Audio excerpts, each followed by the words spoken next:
হ'ব আপোনালোক উঠক দাদা একো নাই আজিৰ পৰা শিৱসাগৰ ব্যৱসায়িক প্ৰতিষ্ঠানসমূহ খোলা থাকিব আৰু কোনো যাতে ইয়াৰ সুযোগ আৰু সুবিধা লৈ কোনো যাতে ব্যৱসায়িক গোষ্ঠীক পইচা পাতি ডিমাণ্ড নকৰে এই কথা 30টা সংগঠনৰ নেতৃত্বই কিন্তু বিচাৰ বিশ্লেষণ কৰিব লাগিব হ'ব আপোনালোক উঠক দাদা একো নাই আজিৰ পৰা শিৱসাগৰ ব্যৱসায়িক প্ৰতিষ্ঠানসমূহ খোলা থাকিব আৰু কোনো যাতে ইয়াৰ সুযোগ আৰু সুবিধা লৈ কোনো যাতে ব্যৱসায়িক গোষ্ঠীক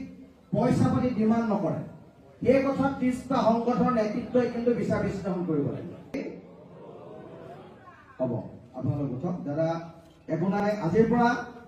শিৱসাগৰ ব্যৱসায়িক প্ৰতিষ্ঠানসমূহ খোলা থাকিব আৰু কোনো যাতে ইয়াৰ সুযোগ আৰু সুবিধা লৈ কোনো যাতে ব্যৱসায়িক গোষ্ঠীক পইচা পাতি ডিমাণ্ড নকৰে এই কথা 30টা সংগঠনৰ নেতৃত্বই কিন্তু বিচাৰ বিশ্লেষণ কৰিব লাগিব হ'ব আপোনালোক উঠক দাদা একো নাই আজিৰ পৰা শিৱসাগৰ ব্যৱসায়িক প্ৰতিষ্ঠানসমূহ খোলা থাকিব আৰু কোনো যাতে ইয়াৰ সুযোগ আৰু সুবিধা লৈ কোনো যাতে ব্যৱসায়িক গোষ্ঠীক পইচা পাতি ডিমাণ্ড নকৰে এই কথা 30টা সংগঠনৰ নেতৃত্বই কিন্তু বিচাৰ বিশ্লেষণ কৰিব লাগিব